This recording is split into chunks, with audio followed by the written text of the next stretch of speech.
ئێرە ڕادیۆی دەنجیگەلە.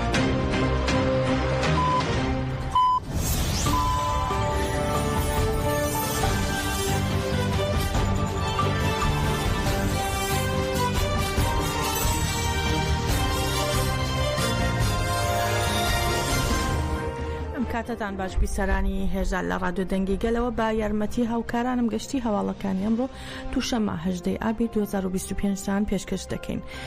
کاتژمێردا با کاتی ناوەندی ئەوروپایە.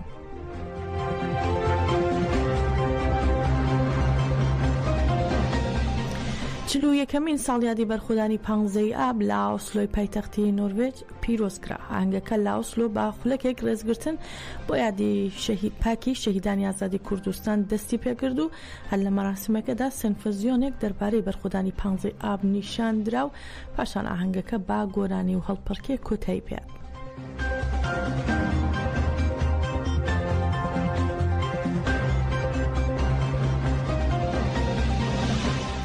نیکۆلاس والدەر یاریدەری سەرۆکی گشتی پارتی سەوز و پەرلەمانتاری پەرلەمانی فیدراڵی سوئیسرا و ئەندامی کۆمیسیۆنی پەیوەندیەکانی دەرەوەی سوئیسرا لەسەر چارەسەری دیموکراتیکی پرسی کورد بۆ ئاژانسی هەواڵی فورات قسەی کرد و هەڵسەنگاندنی بۆ چەندین بابەتی گرنگ کرد. لە قسەکانیدا والدەر ئاماژەی بۆ کرد کە پرۆسەی ئاشتی و کۆمەڵگەی دیموکراتیک بۆ چارەسەری دیموکراتیکی پرسی کورد و پرۆسەی ئاشتی نیشانەیەکی گرنگە. وتیشی ئەو هەوڵە ئاشتیەی کە لەلایەن پەکەکەوە دەستی پێکراوە پێویستە سڵاوی لێ بکرێ. ڕواوتیشی هیوادارم دەرفەتی ئەوە بڕەخسێت کە سەر لەنوێ دیالۆگێکی ڕاستەقینە ئەنجام بدرێت، بەتایبەت چارەسەرێکی ئاشتیانە بێتە ئاراوە. پێویستە ئەم پرۆسەی پیرۆز و پشگیریشی لێ بکرێت لەبەر ئەوەی کە پرۆسەکانی ئاشتی لەم شێوەیە لە جیهاندا زۆر کەمن. هەروەها پەرلەمانتار نیکۆلاس والدەر وتیشی سڵاو لا بوێری بەڕێز ئۆجەلان دەکەم، لە هەمان کاتدا بوێری پەکەکەش سڵاوی لێ دەکەم کە سەرڕای نەبوونی گەرنتی بۆ سەرکەوتنی پرۆسەکە ئەم ڕێگەیە گرتوۆتە بەر. دەشڵێت لەم قۆناغەدا پێویستە هەمووان لەسەر مێزی گفتوگۆ کۆ ببنەوە. هەروەها والدەر لە درێژی قسەکانیدا ئاماژەی بۆش کرد کە پێویستە دەوڵەتی تورک بەر لە هەر شتێک ئیرادەی سەرخستنی پرۆسەکان نیشان دات و وتیشی مۆڵەتدان بۆی کە بەڕێز ئۆجەلان بەشداری لە دانوستانەکان بکات بۆ بەهێزکردنی متمانە لە نێوان هەردوولا دەبێتە هەنگاوێکی گرنگ.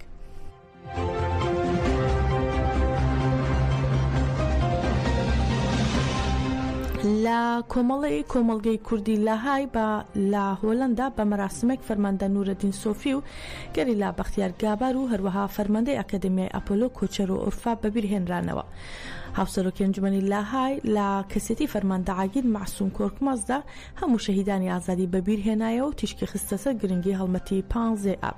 هەروەها هاوسەرۆکی کۆنگرەی گەل ڕەمزی کارتاڵیش ڕایگەن ڕێبەر ئۆجەلان وەک چۆن لە سەرەتاوە بە جددیەتەوە دەستی با پرۆسەکە کرد، ئێستاش بە هەمان جددیەتەوە بەردەوامە. کارتاڵ دەربارەی پرۆسەی ئاشتی و کۆمەڵگەی دیموکراتیک کە لەلایەن ڕێبەر ئۆجەلانەوە دەست پێکراوە وتیشی پێش 27 شوبات داوای دەوڵەتی تورکیا ئەوە بوو کە تەنها سەرکەوتنەکانی تەفگەرەکە لە ناو ببات و ڕۆژاوا بداتە دەستی داعش، بەڵام سەرۆک ئاپۆ ئەم چەمکەی دەوڵەتی پوچەڵ کردەوە و ئەم بەرخۆدانە بەناوبانگە نکۆڵی کوردی هەڵگێڕایەوە و دوورگە و زیندانی ئیمراڵی گۆڕی بۆ مێزی ئاشتی و دیموکراسی. هەروەها لەسەر ناوی پەیەدا وتەیەک پێشکەش کرا و هەموو شەهیدانی کوردستان بەبیرهێنرانەوە و جەختش کرایەوە لە سەر درێژە پێدان بە شوێنکەوتنی ڕۆحی 15 ئابەوە.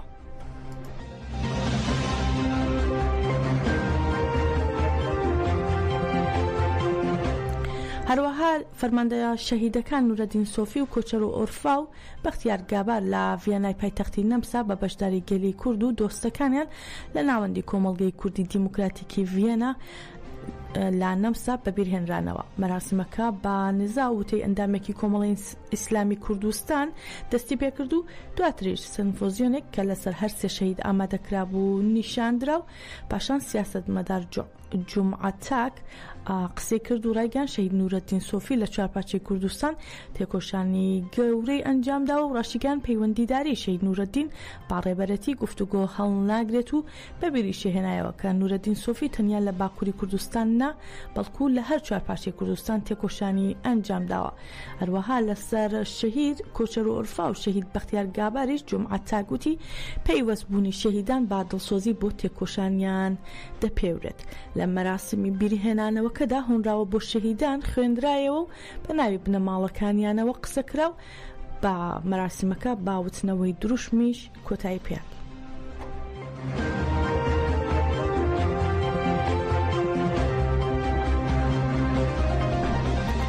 لە شاری مارسیلیا لە فەڕەنسا بە بەشداری هاوسەرۆکی فەرمانگەی پەیوەندیەکانی دەرەوەی ئیدارەی خۆبەرەوەبەری باکوور و ڕۆژهەڵاتی سووریا ئیلهام ئەحمەد کۆبوونەوەی گەل ئەنجامدرا. ئیلهام ئەحمەد تیشکی خستە سەر دەستکەوتەکانی شۆڕشی ڕۆژاوە و یەکێتی نەتەوەی کورد و وتی کا بۆ چوونی جیاواز دەوڵەمەندیە و هیواشی خواستکە لە نێوان هەموو پارتە کوردەکان ڕۆحی خوشک و برایەتی پێک بهێنرێت. هەروەها دڵسۆزی خۆشی بۆ یەکێتی خاکی سووریا دووپات کردەوە وتی لا دژی پرۆژەی پارچەکردنن و پەیوەستن بە ڕێکەوتنی دەی ئادارەوە. هەروەها ئیلهام ئەحمەد ڕاشیگان دوا ڕۆژی سووریا لە چوارچەوەی دەستورێک کە گەل بە یەکسانی و دادپەروەری پێکەوە بژین دەبێت بنیاد بنرێت.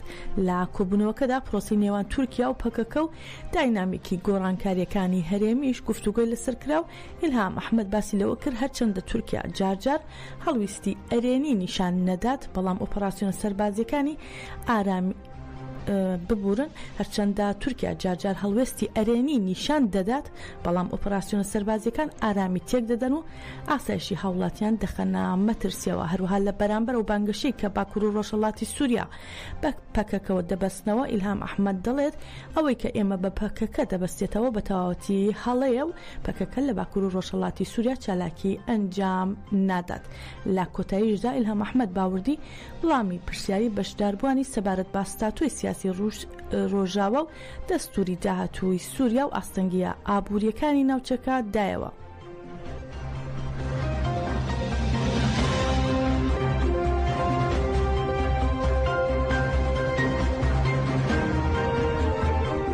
ناوەندی سۆسیۆپۆلیتیک بۆ لێکۆڵینەوە مەیدانیەکان لە کۆتایی مانگی تەمووز ڕاپرسیەکی ئەنجامداوە و بە گوێرەی ئەنجامی ڕاپرسیەکە 97.79 کورد لە باکووری کوردستان و تورکیا داوا دەکەن با کوردی بخوێنن لە ناوەندەکانی خوێندندا. لە ڕاپرسیەکەدا کە لە 23 شاری باکووری کوردستان و تورکیا ئەنجام درراوە دەردەکەوێت 23.9 بەشداروان دەتوانن زۆر بەباشی کوردی قسە بکەن و وەک لە ڕاپرسیەکەدا دەردەکەوێت زۆر ئەو کەسانی کە ناتوانن بە باشی بە زمانی دایکیان قسە بکەن ئەو کەسانن کە گەنجن و هەستی خوێندەواریان بەرزە. بە گوێرەی مادەی سێیەمی دەستوری تورکیا تاکە زمانی فەرمی تورکیا و ڕێگەش بە گۆڕینی ئەو مادەی و مادەکانی یەکەم و دووەمی دەستور نادرێ.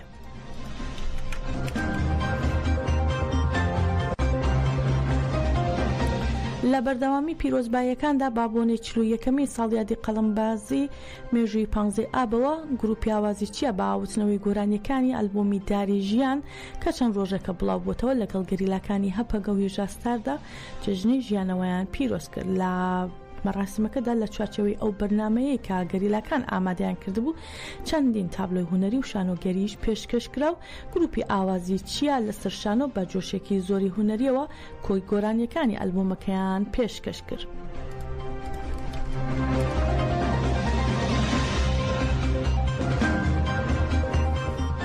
فەرماندەیی هێزەکانی ئاسایشی ناوخۆی باکوور و ڕۆژهەڵاتی سووریا ئەمڕۆ ڕایگەیاند تێرۆریستان هێرشیان کردوتە سەر خاڵێکی پشکنینی هێزەکانیان لە گوندی بەجاریەی سنووری تەلحەمیسی کانتۆنی جەزیرە. فەرماندەیەکە ئاماژەی بەوەش کردووە کە هێرشەکە با گولەی RPG بووە کە لە دەوروبەری گوندەکەەوە ئاڕاستی هێزەکانیان کراوە و بە دەوروبەری خاڵی پشکنینی دەوروبەری خاڵی پشکنینی هێزەکانیان کەوتووە. ڕاشنگیان هیچ ئەندامێکیان لە هێرشەکەدا بریندار نەبوو و ڕاشنگیان هێزەکانمان بەردەوام دەبن لە پاراستنی ئاسایش و سەقامگێری هەرێمەکە و دوا بە دوای هێرشەکە ئۆپراسیۆنێکیشان بۆ دەستگیرکردنی ئەنجامدەرانی هێرشەکە لە گوندەکاندا دەست پێ کردووە.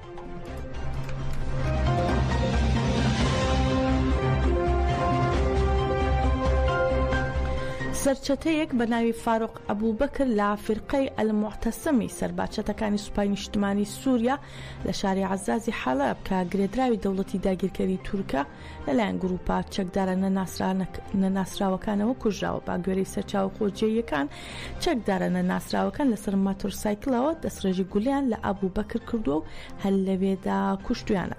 بریکاری وەزیری ناوخۆ بۆ کاروباری ئەمنی لە حکوومەتی کاتی عەبدولقادر تەحان لە هەژماری خۆی ڕایگەاندووە کوشتنی ئەبوبەکری ڕاگەاندووە و هەڕەشەی دەربارەی دۆزینەوەی بکوژان کردووە.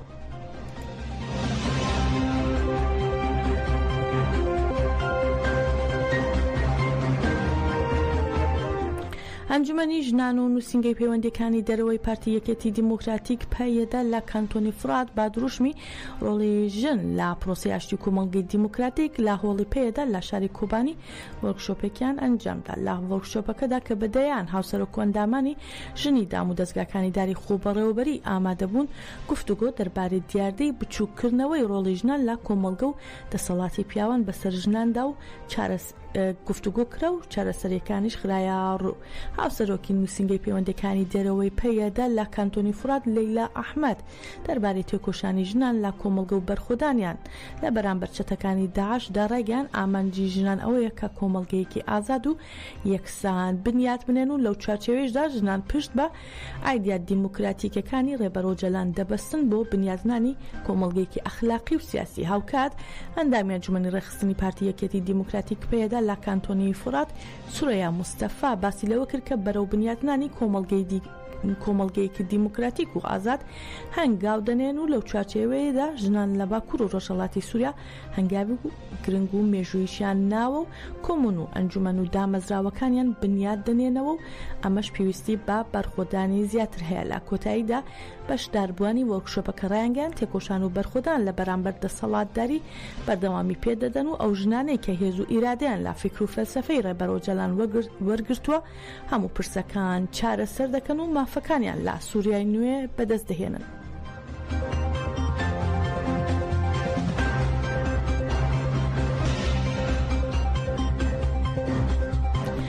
ئاگرێک لە شاخەکانی چنار و مۆردین لە سنووری پارێزگای هەڵەبجە لە دوێنەوە کەوتوتەوە بەهۆی سەختی ناوچەکەوە نەتوانراوە ئاگرەکە کۆنتترۆل بکرێت و ڕووبەرێکی زۆر پوش و پاوان و دارستانی سووتێنراوە. دوای کەوتنەوەی ئاگرەکە بە مەبەستی کوژانەوەی لایەنە پەیوەندیدارەکان و ژینگە پارێزان ڕویان لا شوێنی کەوتنەوەی ئاگرەکە کرد و بەهۆیەوە ژینگە پارێزێک بە ناوی ئاری موختار گریانەی با سەختی بریندار بوو. پاشگەیاندنی با نەخۆشخانە لا سلێمانی شەوی ڕابردوو بەهۆی زۆری ڕێژەی سوتاویەکەیەوە شەهید بوو. هەر بەهۆی ئاگرەکەەوە ژمارەیە کەسی دیکەش بریندار بوون.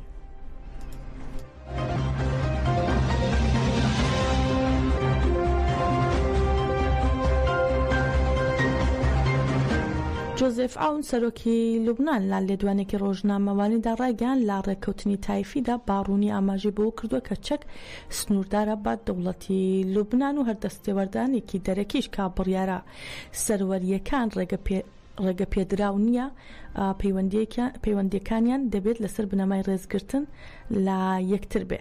هەروە جۆزێف ئاون ئاماژەی بۆش کردووە کەس نایەت بەرگری لا لوبنان بکات ئەگەر ئێمە بەشداری شەڕی بێکۆتایی بکەین. سەبارەت بە نووسراوی ئەمریکاش بۆ کۆنتترۆلکردنی چەک سەرۆکی لوبنان ڕوونی کردەوە کشانەوەی ئیسرائیل و بژانەوەی ئابووری لە خۆ دەگرێت و جەختیشی لەسەر ڕەتکردنەوەی یەکجارێکی لوبنان بۆ نیشتەجێکردنی فەلەستینیەکان کردەوە.